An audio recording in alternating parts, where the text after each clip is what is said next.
Hello வணக்கம். இன்றைக்கி நம்ம சேனலில் என்ன பார்க்க போகிறோன்னா பால் பாயசம் எப்படி டேஸ்ட்டாக செய்யலாம் அப்படின்னு தான் பார்க்க போகிறோம்.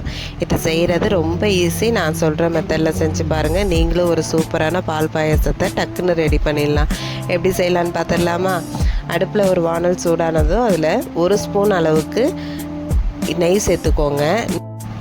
நெய் நல்லா சூடானதுக்கு அப்புறம் அதில் முந்திரியையும் திராட்சையும் நல்லா வறுத்து எடுத்துக்கலாம்.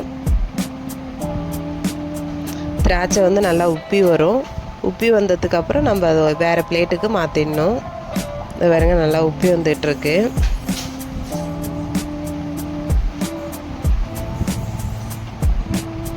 இந்த அளவுக்கு வந்ததுக்கப்புறம் இதை ஒரு பிளேட்டுக்கு மாற்றிடலாம். இப்போ அதே வானலில் இந்த மாதிரி சேமியாவை சின்ன சின்னதாக உடச்சிட்டு சேர்த்துருக்கேன். இதை அதே நெய்லேயே கொஞ்சம் நேரம் நம்ம வதக்கி விட்டுக்கலாம். ஒரு 2 நிமிஷம் வதக்குனா போதும். இப்போ நிறைய வறுத்த சேமியா தான் வருது. அதனால் நம்ம ரொம்ப நேரம்லாம் வறுக்கணும் அப்படின்னு அவசியம் இல்லை. ஒரு 2 நிமிஷம் பரட்டி விட்டால் போதும். இப்போ இது கூட தேவையான அளவுக்கு தண்ணி சேர்த்துக்கலாம்.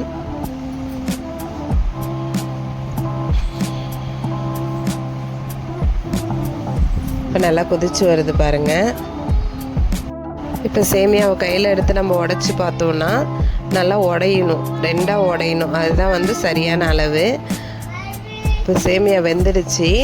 இதில் நான் 1 டம்ளர் அளவுக்கு ஜீனி சேர்க்குறேன். ஜீனி சேர்த்ததுக்கப்புறம் கொஞ்சம் இலகி வரும் சேமியா. இப்போ பாருங்கள், நல்லா இலக்கம் கொடுத்து வந்திருக்கு. இப்போ இந்த ஸ்டேஜில் இது கூட சால்ட்டு சேர்க்க போகிறேன். கொஞ்சமாக ஒரு 1/4 ஸ்பூனுக்குமே கம்மியாக தான் நம்ம சேர்க்கணும். பாருங்கள், கொஞ்சமாக சேர்த்துருக்கேன். இது எதுக்கு சேர்க்குறதுனா ஸ்வீட் எடுத்து கொடுக்கும், அதனால் சேர்க்குறது. இப்போ இது கூடவே வறுத்து வச்சுருந்த முந்திரி திராட்சையை சேர்த்துக்கலாம்.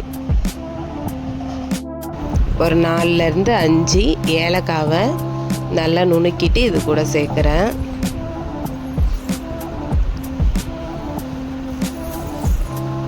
பால் பாயசம் எப்போதும் இதே மாதிரி செஞ்சால் டேஸ்ட்டு ரொம்ப சூப்பராக இருக்கும். நீங்களும் ட்ரை பண்ணி பாருங்கள். லாஸ்ட்டாக இது கூட நல்லா காய்ச்சி ஆறின பாலை சேர்த்துட்டு ஸ்டவ் ஆஃப் பண்ணிட வேண்டியதான். அவ்வளோதான், சூப்பரான பால் பாயசம் டக்குன்னு ரெடி பண்ணிடலாம். செய்கிறதுக்கு ஒரு 10 நிமிஷமே போதும். அவ்வளோ டேஸ்ட்டாக இருக்கும். நீங்களும் ட்ரை பண்ணி பாருங்கள்.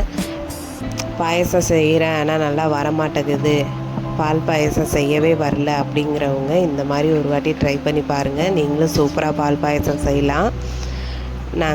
இன்றைக்கி நாங்கள் எங்கள் வீட்டில் செஞ்சோம். அவ்வளோ டேஸ்ட்டாக இருந்தது. நீங்களும் கண்டிப்பாக செஞ்சு பாருங்கள், உங்களுக்கும் பிடிக்கும். வீடியோ பிடிச்சிருந்ததுன்னா லைக் பண்ணுங்கள், ஷேர் பண்ணுங்கள். மறக்காமல் நம்ம சேனலை சப்ஸ்கிரைப் பண்ணுங்கள். இந்த மாதிரி டெய்லி ஒரு வீடியோஸ் நம்ம சேனலில் வரும். சப்போர்ட் பண்ணுங்கள்.